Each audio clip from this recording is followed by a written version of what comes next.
Fala pessoal, sou Mauro, economista do Porquê. Começa agora mais um episódio do Economista em Tudo.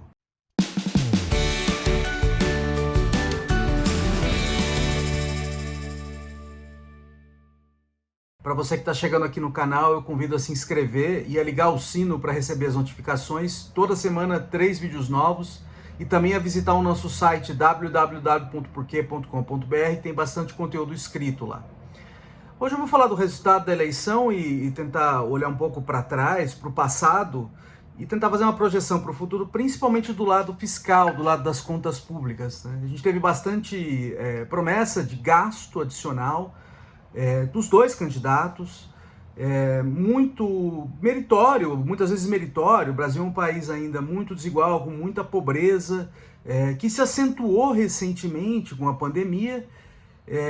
E ainda precisa, sim, de ampliar o alcance do Estado para a população mais pobre, mas isso requer um esforço fiscal, tá? Isso requer que as contas públicas estejam arrumadas. Se você não tem contas públicas arrumadas, você dificilmente consegue viabilizar um esforço desse tipo.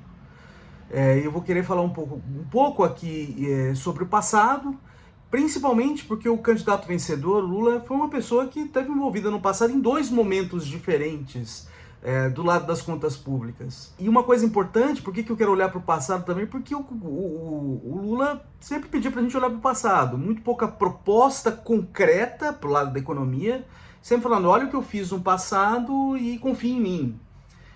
Lógico que tinha propostas, mas nada muito específico. Então acho que também a gente tem que esperar agora para ver o que vai acontecer nas próximas semanas e mais definições. Vou começar olhando para o passado e o contexto que o Lula chegou ao poder pela primeira vez lá em 2002. O Brasil vinha de um passado de hiperinflação, inflação de mais de 1000% ao ano em alguns anos, e finalmente conseguiu segurar a inflação, trazer a inflação para níveis racionais em 1994 com o Plano Real. Mas parte importante do Plano Real estava amarrada no que a gente chama de uma âncora cambial. O governo, via Banco Central, controlava de forma bem de perto a taxa de câmbio, que é o preço do dólar, para tentar segurar, não deixar que a inflação desgarre ali. Isso dava uma certa âncora para os preços. Só que isso aí não se sustentou. Depois de um tempo, o Brasil sofreu um ataque especulativo. Naquele período teve várias crises internacionais. A situação fiscal do país das contas públicas ela não estava arrumada ainda. Não que ela esteja arrumada agora, mas assim, não estava muito claro para muita gente. Então o país ficou frágil. As reservas internacionais que seguram a cotação do câmbio, elas começaram a se esgotar. Ficou claro que o sistema não era sustentável, então o país sofreu um ataque especulativo. No ataque especulativo, lá em 1999, foi feita uma transição para o sistema que a gente tem hoje, que é o sistema de metas de inflação. Você segura a inflação, você assegura a estabilidade de preços com base no sistema de metas. Na verdade, o que foi colocado naquela época foi o tal do tripé macroeconômico. O tripé macroeconômico é o sistema de metas de inflação para sinalizar, para segurar as expectativas de inflação. O Banco Central se compromete ali com um valor, a tentar atingir aquele valor, e se tem credibilidade, ele consegue manter de fato a estabilidade de preços. Para assegurar isso, você precisa de uma âncora fiscal, e essa âncora fiscal era o tal do superávit primário, das metas de superávit primário naquela época. O que é o superávit primário? A diferença entre o quanto o governo arrecada menos o que gasta, sem contar os juros da dívida. Isso aí ajuda a manter a dívida estável ao longo do tempo. E além disso, passou-se de câmbio fixo para câmbio flutuante.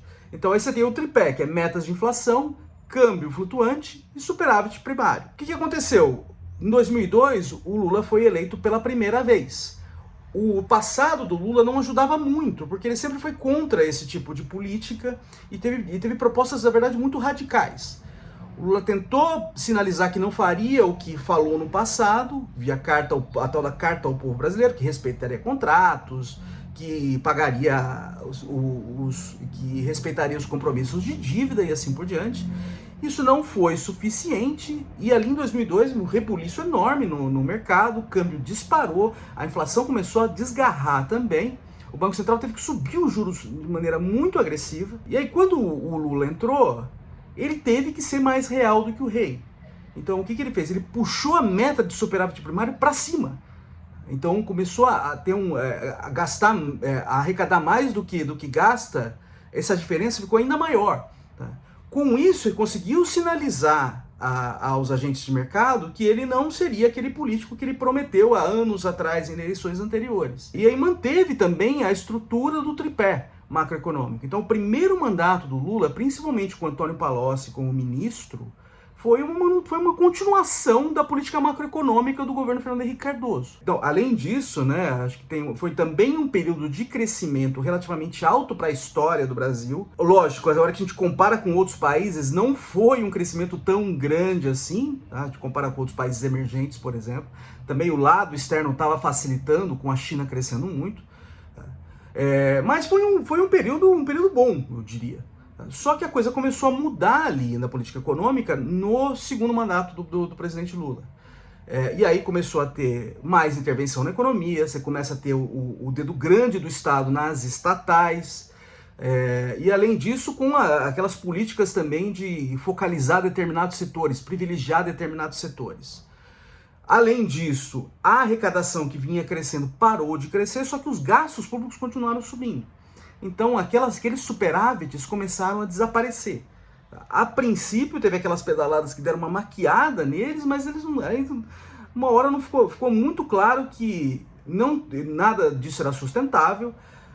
Já no governo da ex-presidente Dilma, a coisa tomou uma proporção enorme. Ficou claro para todo mundo que se mantivesse aquele caminho, o país não conseguiria honrar os seus compromissos de dívida, ou teria um calote, ou teria uma inflação alta de novo.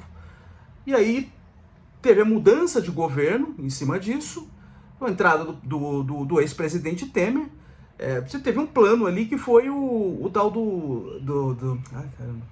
foi o tal do teto dos gastos. Tá? Então o que foi o teto dos gastos? O teto dos gastos foi um compromisso do governo brasileiro, governo incluindo o legislativo também, a manter os gastos crescendo não mais do que a inflação, ou seja, os gastos em termos reais ficariam parados ao longo do tempo. Isso não geraria superávites novos, você precisa gerar superávites agora para manter essa dívida estável. Você não consegue gerar superávites imediatamente, mas a expectativa é que, se mantendo esses gastos crescendo a inflação e com a arrecadação voltando no futuro, você conseguiria voltar a gerar esses superávites. Tá? Então é uma promessa para o futuro. E essa promessa você consegue dar certa credibilidade a ela quando você coloca ela na Constituição. Então você tem que fazer uma proposta de emenda constitucional. Grande parte do Congresso, 3/5 do Congresso, em 2 turnos tem que aprovar. Então é bastante gente. E aí você sinaliza ali que você tem um compromisso que no futuro você vai voltar aos superávites primários. Então isso aí funcionou, pelo menos num primeiro momento. No primeiro momento as coisas acalmaram. Os juros que estavam lá no alto por causa do risco país lá em cima, o Banco Central conseguiu trazer esses juros para baixo, a inflação que estava fora de controle conseguiu também trazer essa inflação para baixo. Então aparentemente deu uma funcionada ali no começo. Só que o que aconteceu? Aí depois teve a entrada no governo Bolsonaro, teve a reforma da Previdência que também ajudou, só que o fim do governo Bolsonaro foi ali abrir as torneiras de maneira completamente irresponsável para tentar, assim, muito claramente tentar mudar o resultado da eleição, ganhar vantagem em cima disso. E não é só o executivo aí, tá o Congresso aí junto também. Então isso aí foi, assim, abriu completamente as torneiras em ano eleitoral, que assim não é permitido você fazer expansão de gastos sociais, por exemplo, em ano eleitoral. Então foi feita uma mudança na PEC, foi feita uma PEC, uma mudança na Constituição para isso. Então o que a gente olhava para trás ali e parecia falar assim, olha, eu fiz uma mudança na Constituição para garantir o teto, agora está fazendo mudança na Constituição de novo para burlar o teto.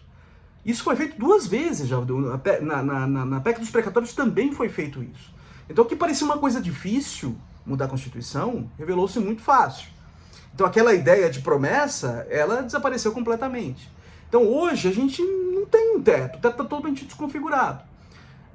Então precisa de uma âncora fiscal nova para sinalizar. Hoje a situação fiscal corrente, ela é ok, mas na hora que a gente olha para o futuro, com todas essas promessas de gastos, a gente precisa de uma âncora fiscal.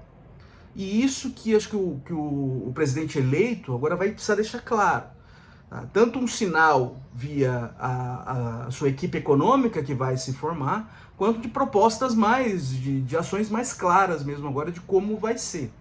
Porque agora o negócio está totalmente no ar, a gente não tem muita clareza mesmo. Então acho que é claro que vai ter uma expansão dos gastos públicos, uma diminuição, potencial diminuição da arrecadação também, né? Porque você vai ter potencialmente mudanças no imposto de renda, vai ter isenções maiores no imposto de renda. Então, assim, a perspectiva futura para as contas públicas, ela já era ruim, né? E ela tá dessa forma. Então, acho que o novo presidente precisa dar um sinal mais claro de como vai ser, que de fato vai ter aumento de gastos e como que eles vão ser financiados e como que você vai sinalizar para o futuro para que essa dívida seja vista como estável e como confiável. Caso contrário, a gente vai conviver ainda com juros altos e vai conviver com uma inflação alta. Então agora é o momento da gente ter mais clareza. Lula fala, olha para o passado tem 2 momentos. Qual vai ser esse momento? Ele precisa deixar de maneira mais cristalina agora.